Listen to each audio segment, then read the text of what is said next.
Khidr is pretty universal, okay?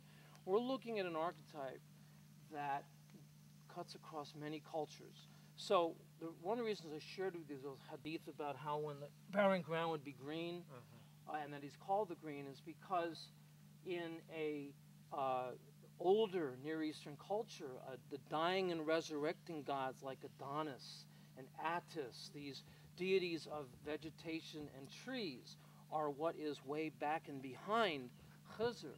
Khidr does the eternal part, but instead of an eternal cycle like the dying and resurrecting gods, Khidr's immortality is on a linear level. And it's said that he became immortal because following and joining Alexander the Great, he drank the water of immortality.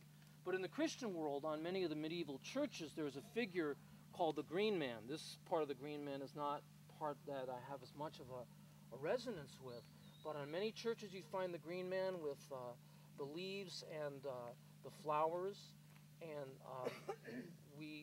Shakur and I were graced to receive a beautiful painting of the Green Man. Sorry to say this in public with a camera on because the artist is present. Stunningly vivid, beautiful picture of the Green Man. I'll let you all guess who the artist is. Okay? The idea will dawn on you slowly. Okay? Okay. As I wonder who that is. So, and the motif, the idea that the Green Man is like a living tree in a sense, and that, you know, in the Green Man iconography, he usually is crowned, or framed, shall we say, framed with leaves around his head. But we can think of all of the Green Men in all these cultures, you know, the pagan Jack in the Green, the May King. In that whole May Day procession, the Green Man is very important. I have a colleague who works in Fayetteville. He was so psyched because he was getting the honor of being Jack in the Green for, you know, the May Day parade, you know. And so there's the May Day part of Khidr too, which is part of also how he appears in Turkey.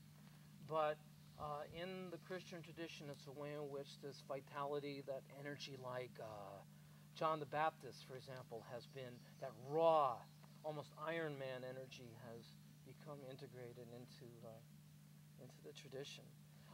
Somebody like Hildegard of Bingen referred to Christ as a green man as she spoke of her idea of Veridis. You see, the first time I looked at this, I didn't read it right, you know. Truthfully, I didn't read it right. I thought it said the Veritas. Truly, I did. But that's not truly what it says. Truly what it says is Veridis, which is like Giuseppe Verdi, green, yeah? So, if you did an image Google search, he comes up on the 5th image on the computer. Alhamdulillah. And then under it, you have explanation by the sculptor as to how he made it. But people have made comments under it, and people say, oh, I'd love to walk in the forest where it is. Where is it? And he won't reveal where it is, thank God. Right. It would be the Greenbow gathering. But the sculptor who did it lives in Kansas. He's a Lutheran minister. He's working on a goddess woman figure. I mean, a goddess woman. With wings, but he hasn't put the head on yet. He showed me a picture of it. It's same size. He said, maybe if you find a place for it here at Heartsong, I'll bring it here. This is a little non sequitur. Here, Vilayat used to point out that just as Khidr is the green man, that shares with the messenger energy that is also very green, actually more emerald, which is the energy of Hermes Trismegistus. And many of you who've been with Pure Vilayat know the Melchizedek, you know the alchemical process that's so key to Pure Vilayat's work. And some people have suggested certainly Khidr is like Melchizedek, parallel pattern.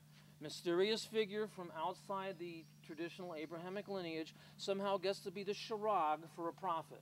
In the case of Melchizedek in Genesis 14, and in Epistle of the Hebrews with Abraham. In the case of Khidr here, the one who makes Moses his protege and trains Moses. And you know, nature is raw, chaotic. You know, I didn't get to live in it, thank God, but I was in a country where there was a tsunami once. And it became very clear that this, like, upheaval energy is part of what is green, too. And Khidr can be tough. You know, he walked into Ibrahim Ibn Adham's palace when he was still a prince. You know, the Sufi formerly known as Prince. And he strode in there, and he barged past all the guards, and Ibrahim Ibn Adam says, who are you? What are you doing here? And he says, oh, I've just arrived at this caravanserai. He says, caravanserai? This is my court. He says, well, it's a caravanserai. He says, who sat on that chair before you? My father. And who sat on the chair before him? His father. And so, you see, it's a caravanserai. Everyone's always coming and going, you know. Every Sufi saint is said at some point in his life to have met with Khidr. That doesn't make them special. You know what? I understand that everybody meets Khidr. The difference is you and I don't realize it.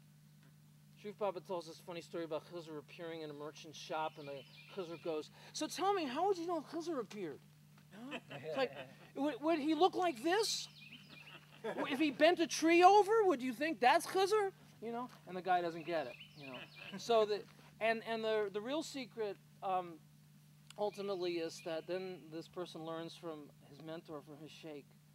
His sheikh says, "Oh, I've met Khidr," you know, and then Khidr tells the dervish one day appears to him and says, "Oh, your sheikh has met me," and the dervish says, "Well, how did he know?" And the sheikh says, "Well, Khidr says because he's got a trick. He treats everybody like they're Khidr." Guaranteed.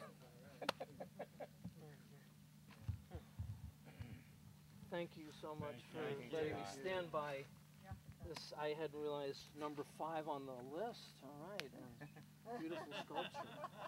I would propose, and listen carefully, please, that painting of Khidr by that anonymous artist. I wish it were multiplied. Yeah, somehow. Prince, you mean? Yeah, well, yeah, Prince, that's right. Someday our Prince will come, yes.